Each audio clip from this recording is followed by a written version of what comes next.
That's looking up the mountain, down the mountain. I just came up a couple of the steep climbs. Another one starts just right about at the curve there. There's the trail back.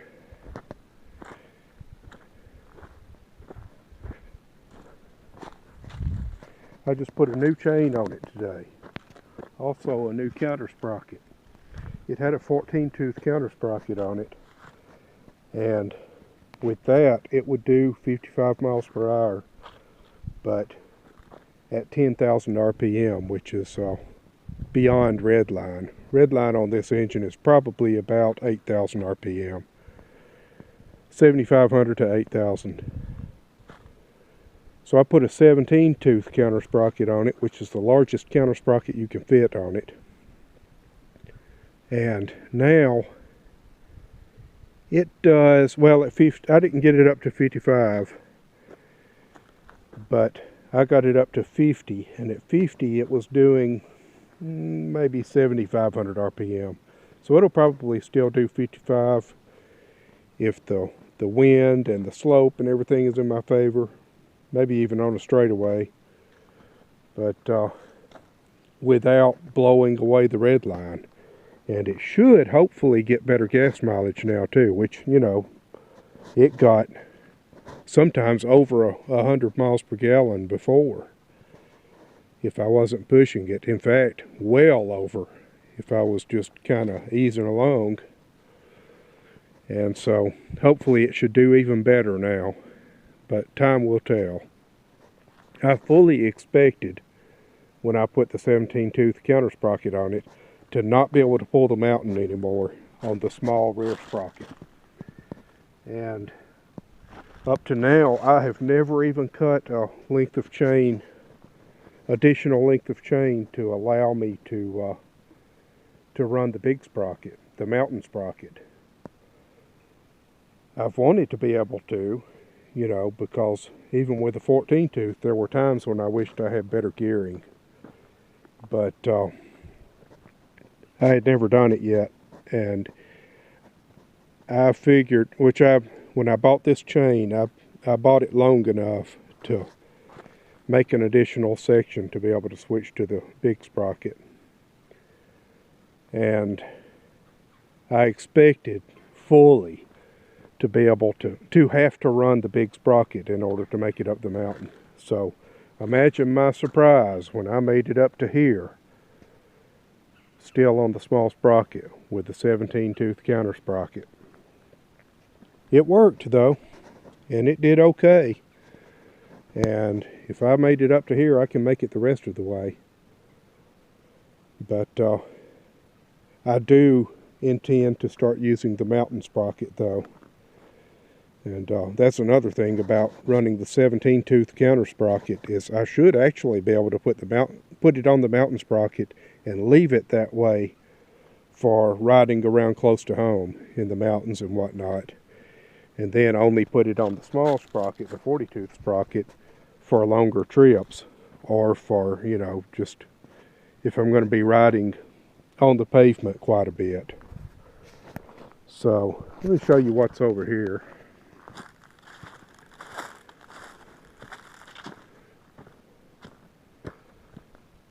This camera probably won't show the depth of it at all, but this is a nice little drop into a canyon just off the side of the road, and people have run off in there from a bit further up the mountain because the road winds around that way, and so you got to watch out coming down the mountain.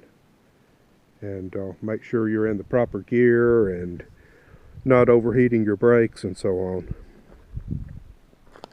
But anyway, now this mountain, there is you probably are going to know, if you're a motorcyclist, you're going to know what forum I'm talking about. But there's a major forum on the internet about dual sport motorcycles. And you know, there actually are a lot of guys on there who really do the off-road thing. And for example, there's a thread going on about Kentucky. There is a backcountry loop all the way around Kentucky. And some of it is fairly difficult. A lot of it is terrain like this.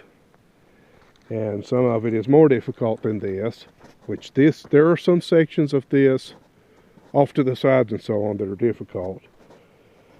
And this main road does have some pretty steep climbs on it. But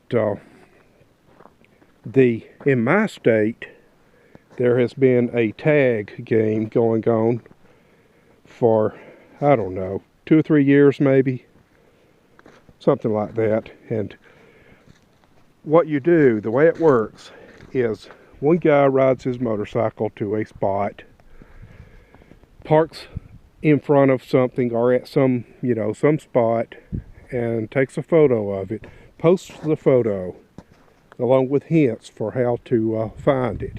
And usually what most people do now is they just go ahead and post coordinates, so you can use the GPS and it'll take you right to it.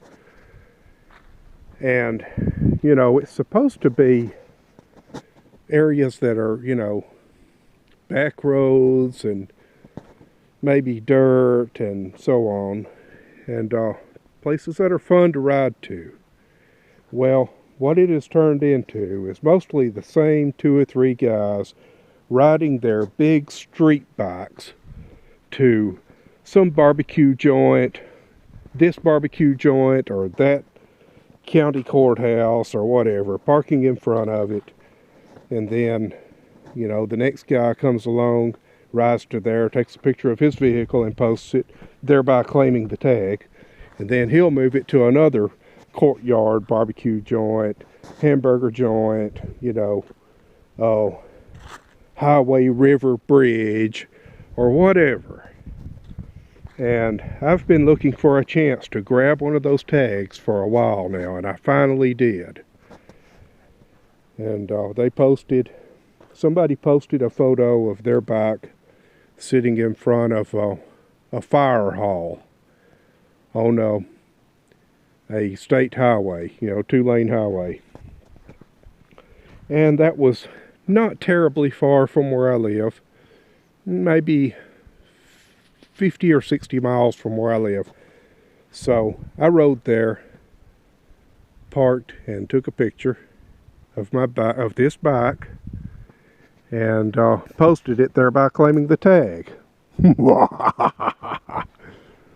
Then I rode up here, and like I said, you know, I had thought about riding it. Now, it's got to be someplace that is legal to ride to, and someplace that's not too terribly difficult to ride to. You know, something that is realistic anyway. And it can't be illegal. It can't be trespassing on private property or anything like that. It's got to be legal to go to.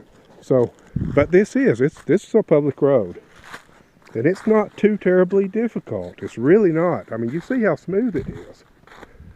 And it gets a little rougher further on. And there are some steep climbs.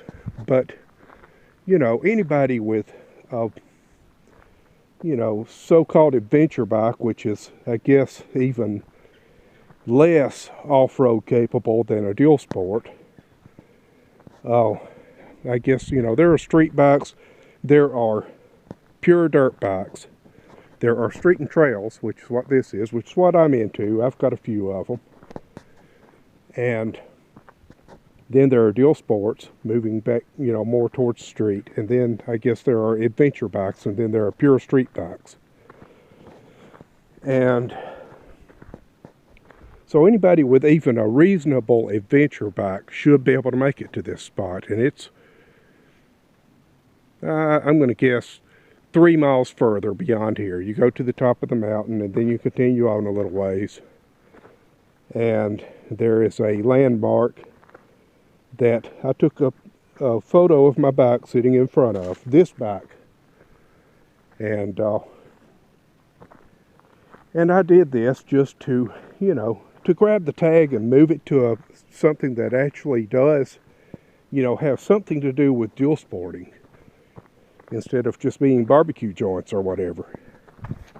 So I moved it there. It's been a couple of months now, and it's sitting there.